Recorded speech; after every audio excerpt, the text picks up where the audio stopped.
Order देखना है या ऑर्डर का स्टेटस देखना है कि अब तक निकला है कि नहीं निकला है, वो भी वहीं पे दिखते हैं उनको रन टाइम। ओके। तो उसको आप एक्सपैंड भी कर सकते हो अगर वो आपके विजन के ऊपर है। आप चाहो तो आपके खास डीलर को आपकी इन्वेंट्री भी डायरेक्ट दिखा सकते हो। वो करते नहीं है वो, लेकिन इन्वेंट्री दिखा रही है यस नो करके, माल है या नहीं है, यस में भी क्वांटिटी नहीं देनी ठीक है। है, तो वैसे वो कर सकते हो। वो कर सकते हो, यानी आप सेट कर दो कि 100 पीस से ज्यादा है तो यस दिखेगा, 100 से कम है तो नो दिखेगा। करेक्ट। तो आप वैसा कर सकते हो। तो these are now customizations which every client can do. उससे आपका टाइम बचता है। उसमें कैसा है सर, बहुत चैलेंजिंग बात ये है कि आप YN भी दिखाओगे। अभी आपके डीलर ने ऑर्डर प्लेस कर दिए, अब साथ में 4 डीलर से ऑर्डर आ गए, अब सबको वाई दिखा था तो उन्होंने प्लेस कर दिया। माइनस होते जाना, जैसे वाई में उसने ऑर्डर फर्स्ट ने ऑर्डर प्लेस किया, वैसे ऑटोमेटिक स्टॉक में इन्वेंट्री में से वो लेस होगा कि नहीं Less होना होगा? चाहिए। इनवॉइस थोड़ी बनाया। इनवॉइस नहीं बना तब तक नहीं तो भी बना। मगर वो इंटर प्रोसेस में जाना चाहिए। तो अब ये सब चीजें क्या है, so these are things which you can debate and you can work out a system. हाँ, ये कस्टमाइजेशन कस्टमाइजेशन से बहुत कुछ हो सकता है। तो जैसे अगर आज आप देखेंगे, आज कई कंपनियां ऐसी हैं जो आप जो OEM परचेज करती हैं, मारुति वगैरह, वो आपकी फैक्ट्री में देखकर आपके यहाँ कंपोनेंट का स्टॉक देख लेती है। तो उससे उनको ये भी मालूम पड़ सकता है कि भाई अगर कोई उनको नया मॉडल किसी वक्त बनाना है तो उसकी क्रिटिकल आइटम्स की इन्वेंट्री है कि नहीं, फोन करने के बदले वो आपके सिस्टम में लॉगिन करके ही वो देख लेते हैं। तो कितना दिखाना, हाँ, क्या वो करना, वो possibility है। आपके ऊपर है। और ये क्या होता है, जैसे आपने पहले बेसिक सिस्टम कर लिया, फिर आप धीरे धीरे आप खोलते जाओ और आपके डीलर्स यूज टू होते जाएं और आप सिस्टम को ऑटोमेट कर दो, ताकि ये जो क्लेरिकल वर्क जो है वो खत्म हो जाए। क्योंकि आज क्लेरिकल वर्क की कॉस्ट बढ़ती जा रही है। ह्यूमन एरर का भी चांस। और ह्यूमन, अच्छा अभी इसमें पंच कर दिया, आपके रिप्रेजेंटेटिव ने पंच किया कि डीलर ने पंच किया, सिस्टम में ऑटोमेटिक है। कहीं भी क्वांटिटी का 100 के बदले 1000 या 1000 के बदले 100 एक जीरो रह गया, वो गड़बड़ नहीं होगी। तो वो आपको सिस्टम में प्रॉब्लम है। तो ये तो खैर फूड फॉर थॉट है। जोयो ने वहां तक इम्प्लीमेंट किया है कि ऑर्डर लेना, ऑर्डर दिखाना, इनवॉइस दिखा देना, उतना उन्होंने कर दिया है। अब उसके आगे सबके ऊपर है कि क्या कंफर्ट लेवल है आपका, कि आप उसको दिखाना चाहोगे कि नहीं। ऐसी और भी कोई एफएमसीजी कंपनी वैसे FMCG नहीं, ऐसा मैंने 2 पोर्टल बनाए, dealer spare Kabra extrusion technique, ये जो काबरा का एक्सट्रूडर आते हैं ना, जो कोलसाइट, तो उनके यहाँ SAP है, तो उसके ऊपर मैंने अपना सिस्टम डाला है। तो मैं कोई भी कस्टमर लॉगिन करता है तो मैं उसकी हिस्ट्री बताता हूँ कि उसने कौन से साल में कौन कौन सी मशीन खरीदी। वो मशीन सेलेक्ट करता है, मशीन सेलेक्ट करता है तो मेरे पास बिल ऑफ मटेरियल है, तो मैं उसको दिखाता हूँ कि आपके उसमें 6 यूनिट है, आपने एक टेक ऑफ लिया था, एक ये लिया था, ये लिया था। फिर वो जिस पे क्लिक करता है तो उस पर सिर्फ आइटम की लिस्ट दिख जाती है, आइटम की लिस्ट दिख जाती है और फोटो दिख जाता है। तो वो सेलेक्ट कर सकता है, हाँ ये आइटम है, ये मेरा स्पेयर खराब हो गया। और अगर उसको नहीं दिखता है तो वो फोटो अपलोड कर सकता है। क्लिक करता हूँ तो उनके सिस्टम में चले जाते हैं सीधा मार्केटिंग डिपार्टमेंट कोटेशन करने के लिए। अब हम उनसे नेक्स्ट स्टेज पे बात कर रहे हैं कि आपको अगर कॉन्फिडेंस आ गया है तो आप हमको स्टैंडर्ड रेट देते हो, तो पहला कोटेशन ऑटोमेटिक मैं जनरेट करके भी भेज दूँ।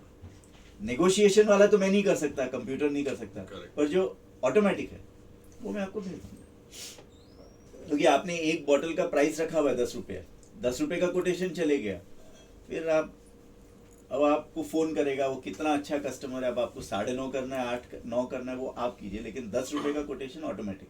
तो बिना सेल्स डिपार्टमेंट के इन्वॉल्वमेंट हुए पहला कोटेशन ऑटो जनरेट।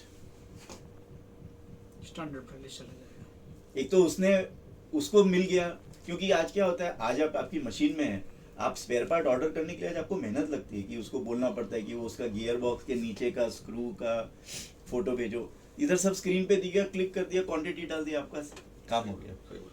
और उनका हम वेंडर पोर्टल भी बनाया, उसमें वेंडर को उसका PO दिखता है, वो वहां पर अपना एस्टिमेटेड टाइम डालता है, उससे इनके प्लानिंग डिपार्टमेंट को इंटीमेशन मिलता है कि ये मशीन बन पाएगी कि नहीं बन पाएगी। और मेरा नेक्स्ट स्टेज अब ये है कि वो जब एक्चुअल डिस्पैच करेगा तो वो डेट डालेगा, तो मैं original estimate versus actual dispatch में उसका डिले है तो उसको परफॉर्मेंस रिपोर्ट जनरेट करूंगा HR निकल गया। और मैं वो जो डेटा उसने डाला है वो GRN ऑटो बना दूंगा, सिर्फ जिस दिन माल आ गया टिक कर दो। आपको GRN करने की भी जरूरत नहीं, क्योंकि चालान नंबर, डेट, सब कुछ तो उसने डाल दिया था पोर्टल पे, आपको आ जाएगा। You can let your imagination go wild. You can do as much as you want. Correct.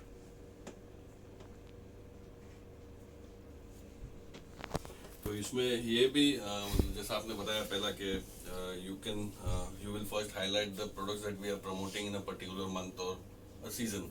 Season बोलते हैं ना वो लोग। सीजन तो वो कैसे मतलब ऑटो पॉपअप रहेगा कि कैसे रहेगा? आप डिसाइड करते हो कि ये 6 आइटम अब मेरे सीजन दिखा दो, अच्छा। तो 6 में 1 महीने बाद जाके आप चेंज कर देते हो, क्योंकि फिर नहीं, लेकिन वो कस्टमर जब अपना समझो कस्टमर या अपना आपका सेल्समैन dealer, भी लॉग इन हाँ। करता है, तो अपने आप ऊपर पहले सीजन दिखा, पहले वही पेज पहले वही। ओके। अब वो अगेन पोर्टल डिजाइन कैसे करना वो कस्टम है कि आपको कैसा चाहिए, करेक्ट। क्योंकि उसमें आपका लोगो होना चाहिए, आपके कलर्स होने चाहिए, आपका प्रोडक्ट क्लासिफिकेशन होना चाहिए, करेक्ट। उनका अपना क्लासिफिकेशन है, आप अपने रंग से करना चाहते हो। चेंज करके रख देना। जैसे स्कूल के मई जून में वो समर, अभी मई जून में वो समर स्कूल प्रोडक्ट्स का ज़्यादा दिखाते प्रोडक्ट्स, दिवाली के टाइम आप लोग कुछ और दिखाते हो, तो वैसे ठीक है। So we start from sales now, correct. Sales का हमारा फ्लो शुरू होता है पहला सेल्स ऑर्डर से। तो काफ़ी अलग अलग टाइप के सेल्स ऑर्डर्स हैं हमारे सिस्टम में। प्री डिफाइंड रजिस्टर्स बनाए हुए हैं, जैसे आपके सारे डोमेस्टिक ऑर्डर्स हम रेगुलर कंसिडर करते हैं। आप अगर किसी का लेबर जॉब कर रहे हो तो उसका भी आप सेल्स ऑर्डर अलग रजिस्टर से मेंटेन कर सकते हो। सर्विसिंग सेल्स ऑर्डर्स है, कैपिटल सेल्स ऑर्डर है, मैनेजमेंट सेल्स ऑर्डर है। ये ऑर्डर हमने इसलिए दिया हुआ है क्योंकि जिस कंपनी में प्राइस लिस्ट ड्रिवन चलता है तो सिस्टम ऑब्वियसली जब भी आप डोमेस्टिक सेल्स ऑर्डर पंच करोगे तो प्राइस लिस्ट से रेट उठाएगा। पर कभी कभी अगर आपको एक्सेप्शनल ऑर्डर्स पंच करने हैं एट स्पेशल रेट्स तो आप इस मेन्यू से पंच कर सकते हो। इसका एडवांटेज इतना है कि इसमें रेट प्राइस लिस्ट से नहीं उठा, आपको जो रेट डालना है आप डाल सकते हो। और इसको अलग इसलिए रखा है कि सबको एक्सेस नहीं होना चाहिए। आप जिसको एक्सेप्शनल ऑर्डर्स डालने का अथॉरिटी दोगे उसी को दिखेगा, क्योंकि सिस्टम में जितने भी मेन्यूज है ना सबको नहीं दिखते। आप जिस यूजर को जितने मेन्यूज का एक्सेस दोगे उतना ही उसको विजिबल, नहीं तो उसको वो मेन्यूज भी विजिबल नहीं।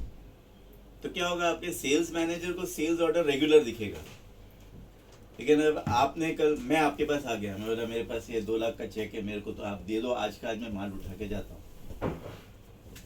तो आप डिसाइड कर सकते हो कि ठीक है, आदमी रोकड़ा लेकर आया है, 10 लाख रुपया दे रहा है, चल तेरे को ये रेट में दे दिया, डील कर दिया। तो वो अगर सेल्स मैनेजर को वो मेन्यू का राइट हुआ तो फिर आप तकलीफ में आ जाओगे। तो उसका राइट्स आप अपने पास रखो। तो राहुल का कहने का मतलब ये अलग अलग रजिस्टर बनाने का मतलब ये है कि और प्राइवेटली कुछ दिखाना है तो भी वो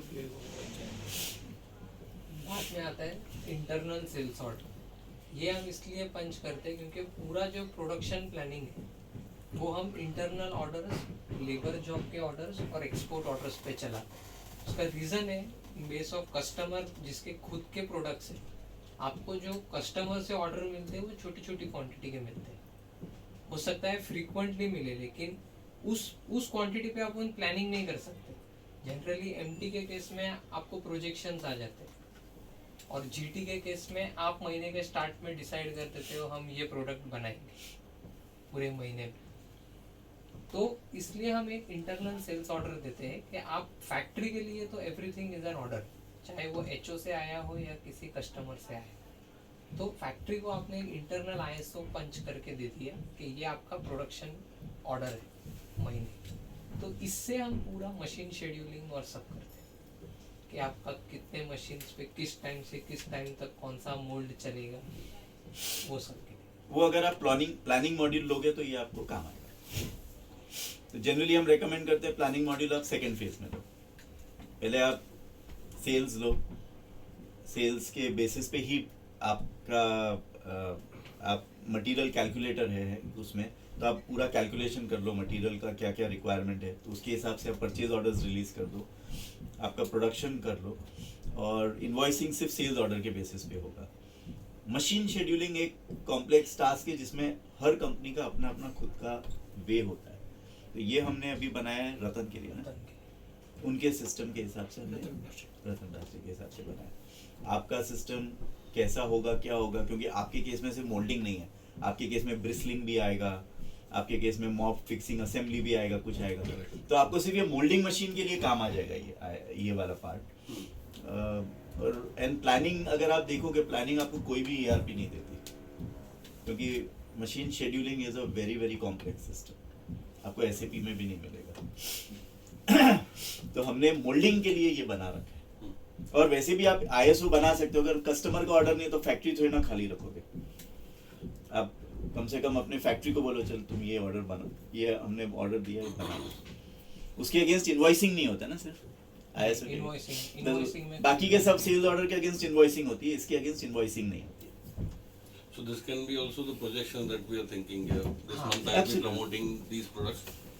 तो वो मैंने इंटरनल सेल्स ऑर्डर में पंच अब जैसे आपने ये नया जो बनाया है प्रोडक्ट, ठीक है। अब आप लेकर आए, अब आपका डेवलपमेंट होगा 3 महीने होंगे, फिर आप पहले 3 महीने तो आपका प्रोजेक्शन ही काम आएगा, तो उस वक्त आप ISO डालोगे। ठीक है। फिर आता है इसमें जो एक्सपोर्ट MT के जो ऑर्डर है मॉडर्न ट्रेड के उसका हाँ। क्या, वो तो हमें PDF में आते हैं डायरेक्टली रेट, वो आपको फीड करना फीड पड़ेगा। करना। वो इसमें हम स्कैन करके इसमें सब अटैच कर सकते हैं हाँ, वैसे? कर सकते हैं। या PDF डायरेक्ट अटैच कर सकते नहीं, हैं? PDF अटैच कर सकते हो, लेकिन आपको पंच करना पड़ेगा।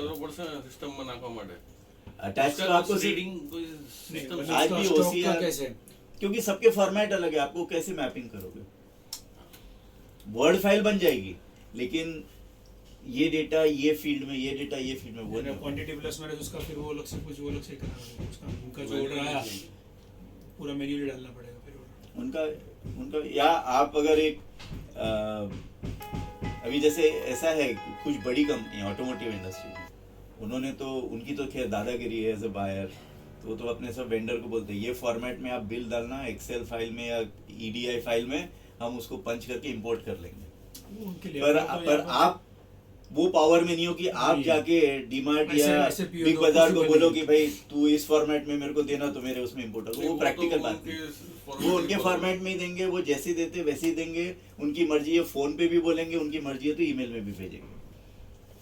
हमने एक सिर्फ अभी एक रिपोर्ट बना के रखी है जिससे ये पता चल सकता है कि आपको जो प्रोजेक्शंस आपके MT के कस्टमर्स महीने के पहले दे देते, उसके बाद एक्चुअल उस महीने में कितने क्वांटिटी का PO देते,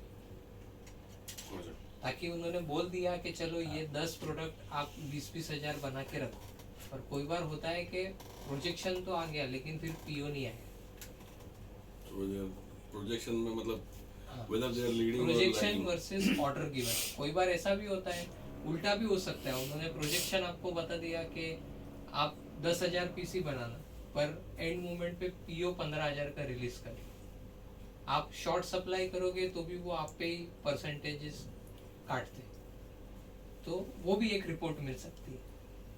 और ऑर्डर यहाँ से बना फैक्ट्री में गया, हाँ। फिर वहाँ से डिस्पैच हुआ, उसका भी डिफरेंस मिल जाएगा ना। हाँ, उसका भी पेंडिंग ऑर्डर तो हमेशा pending order status Pending order से different thing, but delivery date और ये एग्जीक्यूशन का डेट, हाँ, वो अपॉइंटमेंट डेट है इधर कि आपने क्या टेंटेटिव डिस्पैच डेट रखी है और कब एक्चुअल निकला, वो भी और उसका समरी भी मिल जाएगा। समझ। ये 50 PO आए थे, इस दिन को मिले तो सामने ये दिन को सामने डिस्पैच हो गया माल हमारे यहाँ से, और उसके बाद में माल जब वहाँ पहुँचता है तो उनका GRN आता है, वो GRN भी सिस्टम में अपलोड हो हाँ, सकता वो भी है। आप अपलोड कर सकते हो, GRN नंबर, GRN डेट दोनों, दो चीज अच्छा, अपलोड नहीं क्योंकि किया हमारे है, नंबर अकाउंटिंग मॉड्यूल में जो अटैच नहीं होगा, आउटस्टैंडिंग PDF अटैच नहीं होगा इसमें।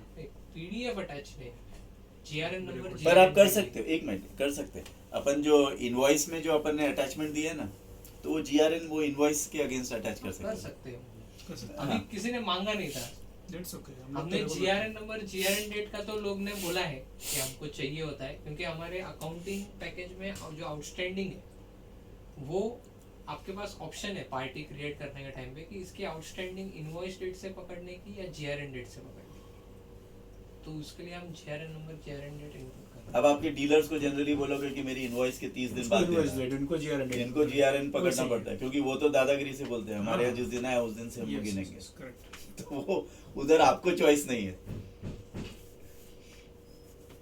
LR नंबर डालना है, वो सब चीजें है तो इसमें। ये काफी फील्ड्स है सेल्स ऑर्डर में जो सब में कंपल्शन है। माल जब निकलेगा तभी बीच में जो क्वेश्चन है तो मैं पूछते रहता हूँ, आप बताओ सब पहले। LR नंबर डालने का ऑप्शन है, हाँ है। और LR नंबर के साथ में उस बिल के सामने हमारा कितना ट्रांसपोर्ट का जो वैल्यू हुआ वो भी डालना है हमें, ताकि परसेंटेज मुझे मिले।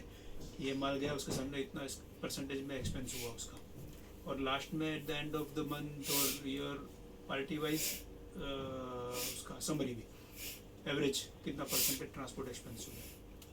सो अलाउ मी टू इंटरप्ट। जब हम एक्सपेंस बुक करते हैं, एलआर का जो पैसा आता है एक्सपेंस में जाता है, वो उसमें हमने सज्जन को पूछा ना, उसमें हमने इनवॉइस नंबर सेलेक्ट करने का लिंक करने का ऑप्शन दिया। लिंक लो परचेज साइड पे, सेल साइड पे नहीं, सेल साइड का भी होगा,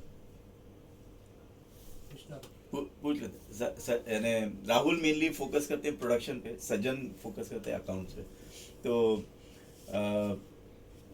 मैं ये क्वेश्चन नोट सोनाली नोट कर लो और मैं आपको इसका जवाब देता हूँ, क्योंकि मुझे पता है कि हम एक्सपेंस जब बुक करते हैं तो इनवॉइस पूछ लेते हैं, तो आपको कोरिलेशन मिल जाता है कि ये कौन से invoice expense versus invoice Actual value invoice. Before tax, और उसका सीधा परसेंटेज कैलकुलेशन होके आ जाए मुझे ईच इनवॉइस नहीं, परसेंटेज कैलकुलेशन वगैरह तो मेरे को फिर आपके लिए कस्टम रिपोर्ट बनानी पड़ेगी, पर लेकिन मैं सिस्टम में लिंक कर लेता हूँ कि ये ट्रांसपोर्ट का बिल परसेंट तो सीधा आपको एक फॉर्मूला ही सेट फिर नहीं, फिर मुझे जो भी है रिपोर्ट एक हाँ। बनानी पड़ेगी कि जिसमें मैं आपको ये दे सकूंगा कि हर बिल के अगेंस्ट कितना ट्रांसपोर्ट बुक हुआ और वो कितना परसेंटेज है। हाँ, फिर मंथली या इवन बाद में उसमें भी एक डिटेलिंग वो इसलिए हो सकता है। वो फिर एक बार साइकिल चालू होता है तो लंबाई साइकिल लंबाई चालू होता है, complete। वो फिर आप आपके हिसाब से बताना मुझे। हो सकता है। हाँ, वो हो सकता है क्योंकि हम कैप्चर करते हैं, हम पूछते हैं कि कौन सा इनवॉइस है। राहुल बोल रहा है कि हम सिर्फ परचेज का इनवॉइस पूछते हैं, पर मेरे ख्याल से हम सेल्स का भी इनवॉइस पूछते हैं, मेरे को ऐसा ध्यान है। तो यहाँ पे काफी फील्ड्स दिए हुए हैं, जैसे आपका क्लाइंट कस्टमर का पीओ नंबर डालने देते हैं, आपका एसओ का एक्सपायरी डेट क्या है, ये हम ऑटो भी ला सकते हैं। एसओ क्या sales Sales sales order। Order expire कब हो सकता है। इन केस ऑफ एमटी तो आपको पता होता है क्योंकि वो आपको भेजते Last हैं, year होता है एक्सपायरी उसमें। भी भेजते हैं उसमें। जीटी में ऐसा नहीं होता। जीटी में ऐसा नहीं होता है, तो हम जनरली Tentative उसको date ऑटो भी ऐसा। ला सकते हैं। जैसे आप बोलो कि आज हम जितने भी ऑर्डर पंच करें 3 महीने के बाद ऑटो क्लोज ऑटो एक्सपायर कर दो, तो वो भी हो सकता है। उसका फायदा ये है कि इनवॉइस फिर बन नहीं सकता उसके अगेंस्ट 3 महीने बाद। वही है ना राहुल, ऑटो। क्योंकि आप आपकी वो नया ऑर्डर जनरेट करना पड़ेगा फिर। हाँ, आप अगर अपने- एक्सपायर भी हम देख सकते हैं हाँ देख कि सकते भाई कोई आइटम था, ऑर्डर भाई नहीं था, कुछ मोल्ड खराब था, 3 महीने तक माल नहीं था, तो फ्यूचर में देख के उसको देख Change सकते भी हैं ये कर माल सकते खत्म हो। हो गया नहीं, था, आप अभी चेंज है। भी कर चेंज सकते भी हो कर ना। सकते हैं। आपने एक बार पंच करते टाइम पे एक्सपायरी डेट समझो 2 महीने बाद की डाल दी, अभी 2 महीने निकल गए, अब आपको डिस्पैच करना है, तो जिसको अथॉरिटी है चेंज करने का वो तो चेंज करके एक्सपायरी और बढ़ा सकता है, पर ये प्रिवेंट करने के लिए कि वो गलती से डिस्पैच नहीं हो। हाँ, वो बहुत जूना ऑर्डर कोई कैंसिल बार हो गया आपका तो क्या प्राइस पता। लिस्ट चेंज होने वाला होगा 1-1.5 महीने बाद, तो आप बोलोगे कि नहीं अभी ज्यादा लंबे ऑर्डर मत लो, तो आपने एक महीने का कट ऑफ लेके सबका एक्सपायरी डेट डाल दिए। अब जो आपकी प्राइस लिस्ट चेंज हो गई, एक दिन चेंज हो गई आपकी प्राइस लिस्ट, तो एक तो ये होगा, या तो अगर आपका प्राइस बढ़ा होगा तो आप ये मानोगे कि आप कोई भी डिस्पैच नहीं करना चाहोगे, सबको बोलोगे नए ऑर्डर। कम हुआ होगा तो आप एक बार अलाउ भी करोगे, तो इसके लिए हमने वो चेक कर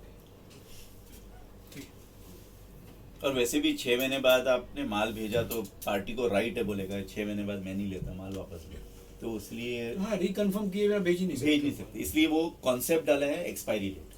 खाली यही है मैटर कि वो दिखना चाहिए।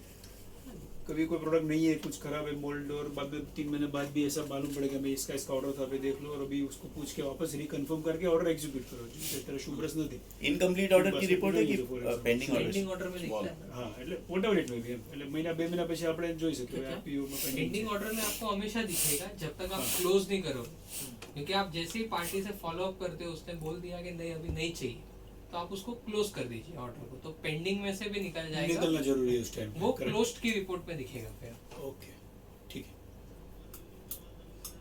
ये उसमें वो डाला है रीजन क्लोज क्यों कर रहे हो हाँ, आप ये है। वाला? वो डाला क्लोजर है? रिमार्क्स पे ओके